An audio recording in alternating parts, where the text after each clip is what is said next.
आज की कहानी है औरत की औकात। कल रात से ही वह अपनी सास से हुई बहस को लेकर परेशान थी, पर सोते वक्त पति के सामने अपना दुखड़ा रोकर मन हल्का करना चाहा तो उसके मुंह से रमा सहाय का नाम सुनकर पति का गुस्सा सातवें आसमान पर पहुंच गया। सारी रात आंखों में ही कुछ समझते हुए और कुछ ना समझ आने पर उस पर गहन विचार करते हुए उसने गुजार दी। सुबह उठी तो आंखें बोझिल हो रही थी और सिर भारी हुआ जा रहा था। रात को सास और फिर पति के संग हुई बहस की वजह से आज उसका मन किसी से भी बात करने को न हो रहा था। न चाहते हुए भी भारी मन से पति के लिए टिफिन बनाकर उन्हें नौकरी के लिए विदा किया और फिर आंखें बंद कर बैठ गई। वैसे भी इंसान को अपनी समस्याओं का कोई हल नहीं मिलता तो अंतिम सहारे के रूप में वह आंख बंद कर प्रकृति के बारे में सोचने लगता है। अब बंद भी कर यह नाटक और रसोई की तैयारी कर। तभी उसके कानों में तीखा स्वर गूंजा। अपनी सास की बात का कोई जवाब न देकर वह हाथ जोड़कर अपनी जगह से खड़ी हो गई। सास ने उसकी नजरें मिली। एक क्षण वह वहां रुकी और फिर चुपचाप रसोई में आ गई। उसके वहां से उठते ही उसकी सास अपनी रोज की क्रिया में मग्न हो गई। अभी भी कल वाली ही बात पर विचार कर वह अनमनी सी रसोई के प्लेटफॉर्म के पास खड़ी हुई थी। तभी रसोई के प्लेटफॉर्म की बगल वाली खिड़की से उसकी नजर बाहर जाकर टिक गई। रसोई घर के बाहर खाली पड़ी जगह में पड़े अनुपयोगी सामान के ढेर पर कुछ दिनों से कबूतर का एक जोड़ा तिनका तिनका जोड़कर घोंसला बनाने की कोशिश कर रहा था। लेकिन थोड़े से तिनके इकट्ठे करने के बाद दोनों में न जाने किस बात को लेकर जोर जोर से अपने पंख फड़फड़ाते वह सारे तिनके बिखर कर जमीन पर आ गिरते। जैसे तैसे आपस में लड़ते झगड़ते और फिर एक होकर आखिरकार घोंसला तो उन्होंने तैयार कर ही लिया था और कबूतरी घोंसले में अपने अंडों को सेती हुई कई दिनों से तपस्यारत इत्मीनान से बैठी हुई थी। उसे आज घोंसले में कुछ हलचल नजर आई। अपनी जिज्ञासा मिटाने के लिए वह खिड़की के पास के दरवाजे से बाहर गई और अपने पैरों के पंजों को ऊंचा कर घोंसले में नजर डालने लगी। उसकी इस हरकत पर घोंसले में बैठी हुई कबूतरी सहम कर अपनी जगह से थोड़ी सी हिली। दो अंडों में से एक फूट चुका था और एक नन्हा सा बच्चा मांस के पिंड के रूप में कबूतरी से चिपका हुआ बैठा था। सहसा उसके चेहरे पर छाई उदासी की लकीरों ने खुद ब खुद मुड़कर मुस्कुराहट का रूप ले लिया। उसने अपना हाथ बढ़ाकर कबूतरी को सहलाना चाहा, लेकिन कबूतरी उसके इस प्रयास को अपने और अपने बच्चों के लिए घातक जानकर गला फुलाकर अपनी छोटी सी चोंच से उसे दूर खदेड़ने का यत्न करने लगी। एक छोटा सा नजारा उसके मन को अपार खुशी से भर गया। वह वापस अंदर रसोई में आने को मुड़ी और उसके होठों से अनायास ही उसका पसंदीदा गाना मधुर आवाज के साथ निकलकर उसके मन के तारों को झनकृत करने लगा। न समय देखती है न बड़ों का लिहाज करती है। यह कोई समय है फिल्मी गाना गाने का? गाना ही है तो भजन गा, तो मेरी पूजा भी सफल हो जाए। सास का यह नाराजगी भरा स्वर सुनकर उसकी आवाज बंद होठों के अंदर सिमट गई और चेहरे पर कुछ देर पहले छाई हुई मुस्कुराहट को उदासी ने वापस अपनी आगोश में समा लिया। हाथ धोकर उसने फ्रिज खोला और उसमें रखा पत्ता गोभी निकालकर अनमने भाव से उसे काटने लगी। तभी डोरबेल बजने पर उसने जाकर देखा। दरवाजा खोला तो अपने सामने एक अपरिचित व्यक्ति को खड़ा पाकर अचरज से उससे कुछ पूछने जा ही रही थी कि तभी पीछे से आकर उसकी सास ने उस व्यक्ति को नमस्ते करते हुए अंदर आने को कहा। उसने भगवा धोती कुर्ता पहने उस व्यक्ति को गौर से देखा। उसके माथे पर लंबा तिलक लगा हुआ था और उसने गले में रुद्राक्ष की माला पहन रखी हुई थी। उसकी सास उसे पंडित वेशधारी व्यक्ति से कुछ दूरी बनाकर उसके साथ सोफे पर बैठ गई और उसे पानी लाने के लिए कहा। पानी देने के बाद खाली गिलास लेकर वह अंदर जाने को हुई तो सास ने उसे टोका। यहाँ पंडित जी के पास बैठ, ये बहुत बड़े ज्ञानी हैं और हाथ देखकर सारी समस्याओं का हल बता देते हैं। सास की बात सुनकर वह चौंक गई। उसने मना करना चाहा, लेकिन फिर कल रात परिवार में हुई अनबन को याद कर बात को और आगे ना बढ़ाने के लिए वह पंडित जी से कुछ दूरी बनाकर उनके पास बैठ गई। पंडित जी ने मुस्कुराकर उसकी तरफ देखा और उसे अपना सीधा हाथ आगे बढ़ाने को कहा। उसने झिझकते हुए अपने सीधे हाथ की हथेली उनके आगे कर दी। पंडित जी ने उसकी हथेली को छूते ही उस पर हल्का सा दबाव डाला। उसने हथेली पीछे करनी चाही, पर उसके ऐसा करने से पहले ही पंडित उसकी हथेली पर अपनी उंगलियां फेरते हुए उसकी सास से पूछने लगे, तो यह आपकी बहू है? जी पंडित जी, उसकी सास हाँ में सिर हिलाते हुए जवाब दिया। तो पंडित जी आगे बोले, समय की बहुत बलवान है आपकी बहू। इसके हाथ की रेखाएं बता रही हैं कि इसे अपने पिता की संपत्ति से बहुत बड़ी धनराशि प्राप्त हुई है और उसी धनराशि से आप सबके समय संवरने वाले हैं। उसने पंडित जी पर एक नज़र डाली। पंडित जी बड़े ही ध्यान से उसकी हथेली की रेखाओं को देखकर उसका वर्तमान बता रहे थे। जी पंडित जी, आप तो ज्ञानी हैं। गांव में इसके पिता की कई एकड़ जमीन बुलेट ट्रेन के प्रोजेक्ट में सरकार ने ले ली है। इसका कोई भाई या बहन तो है नहीं, तो उसी के पैसे से इसके पिता ने इसके नाम 20 लाख रुपए की एफडी कर दी है। उसकी सास ने पंडित जी की बात का जवाब दिया तो उसने अपनी सास की तरफ देखा। उसे अपनी सास का पंडित जी के सामने इस तरह अपनी निजी बातें शेयर करना पसंद नहीं आया, लेकिन वह उनकी उम्र का लिहाज कर कुछ भी न बोल पाई।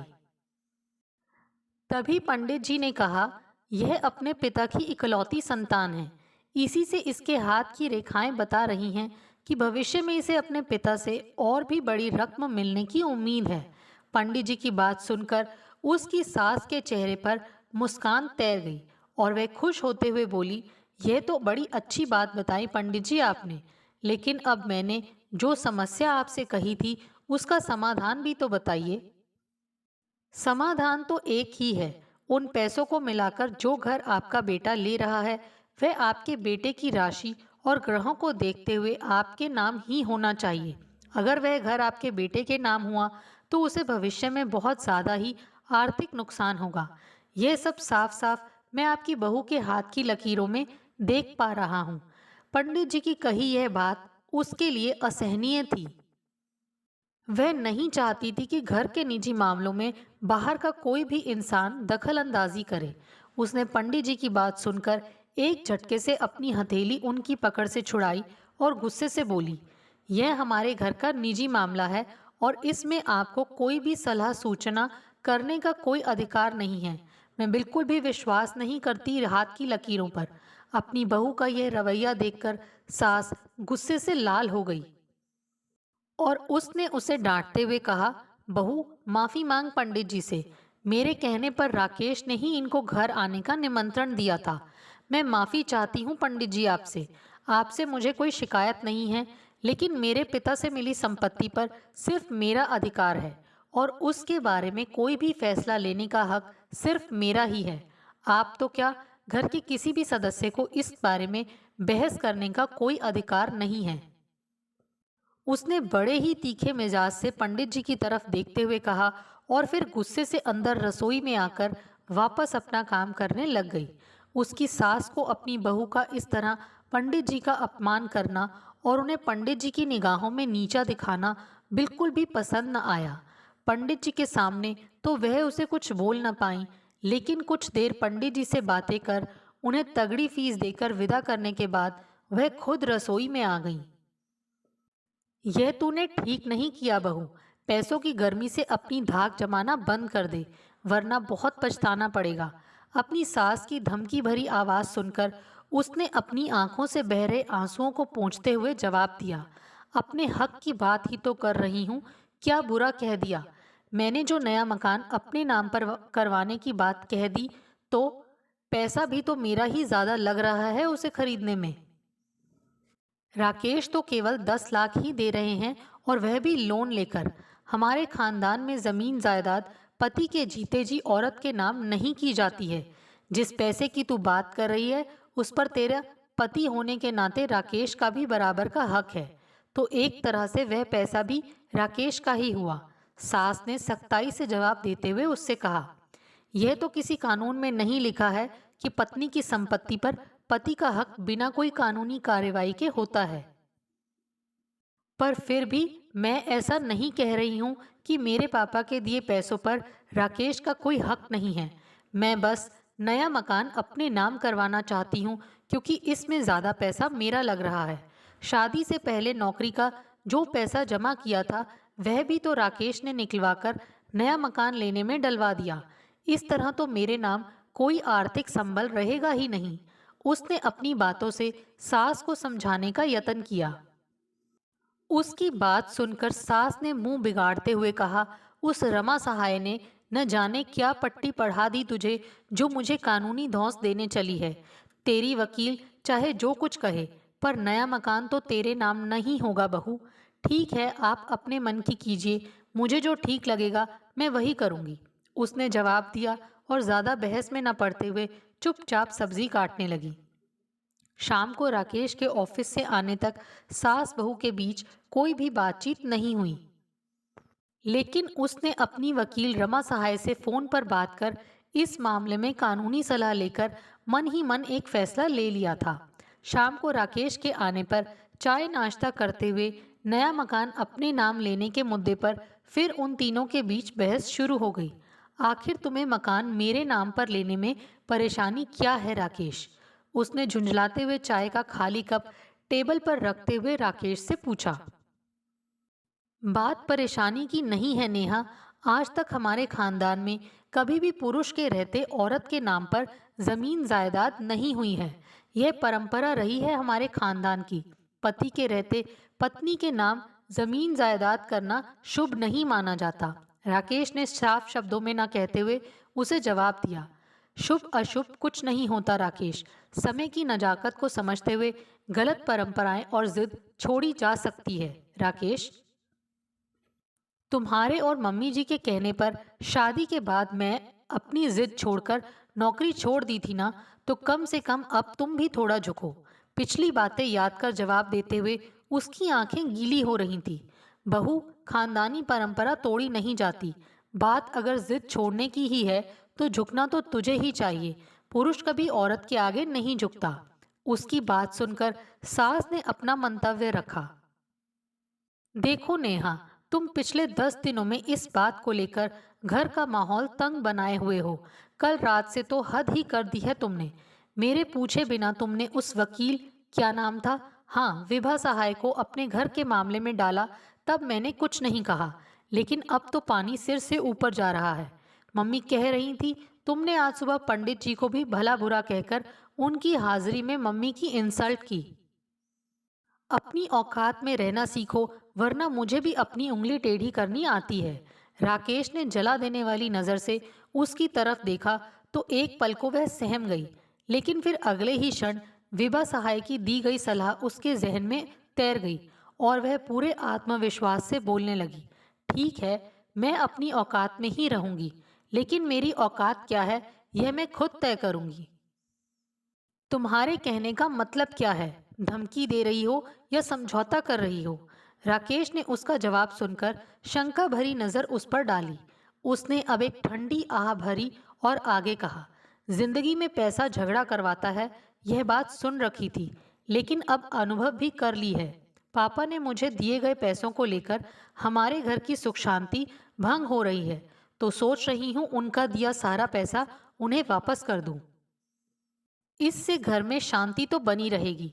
नया मकान आज नहीं तो 10-15 साल बाद तुम अपनी खुद की कमाई से ले ही लोगे।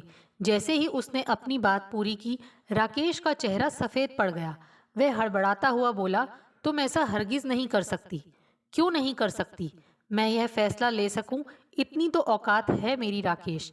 जवाब देते हुए उसने राकेश को घूरा तो उसके तेवर और आत्मविश्वास देखकर राकेश तुरंत कुछ नहीं बोल पाया। उसने अपनी मम्मी की तरफ देखा और उनकी आंखों से एक इशारा पाकर वह बिगड़ी हुई बात संभालते हुए उसे समझाने लगा।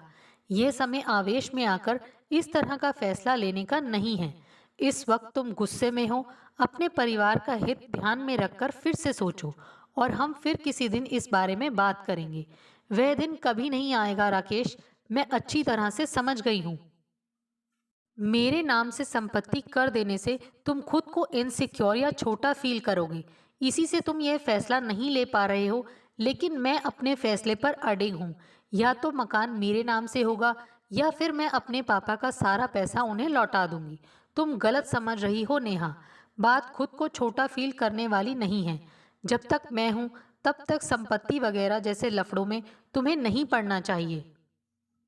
राकेश ने उसकी बात का जवाब दिया तो नेहा ने अब विस्तार से कहा, अगर तुम्हारा सोचना ऐसा ही है तो तुम गलत हो राकेश। अपने जीवन साथी को जीवन की आवश्यक चीजों से दूर रखकर तुम उसे केवल औरत होने के नाम पर कमजोर बना रहे हो। याद करो वह दिन जब पापा जी के जाने के बाद गांव वाली जमीन को लेकर कितनी दिक्कतें हुई थी। मम्मी जी को उस बारे में थोड़ा भी पता होता तो वह जमीन तुम्हारे ताऊजी हड़प ना कर पाते। उसकी बात सुनकर कुछ देर के लिए कोई कुछ नहीं बोला। वह अपनी जगह से उठकर चाय नाश्ते की खाली प्लेट्स लेकर रसोई में जाने लगी। तभी पीछे से उसे उसकी सास की आवाज़ सुनाई दी, राकेश, बहू की बात कुछ हद तक सही तो है। तेरे पापा ने मकान संपत्ति के मामले में मुझे बिल्कुल अनजान रखा था। इसी से आज जो कुछ हमारा होना था वह हमारे पास नहीं है।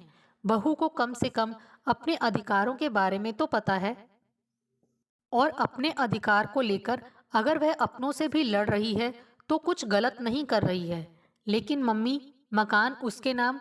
राकेश ने कुछ कहना चाहा तो उन्होंने उसे टोकते हुए आगे कहा, तुम दोनों एक ही गाड़ी के दो पहिए हो।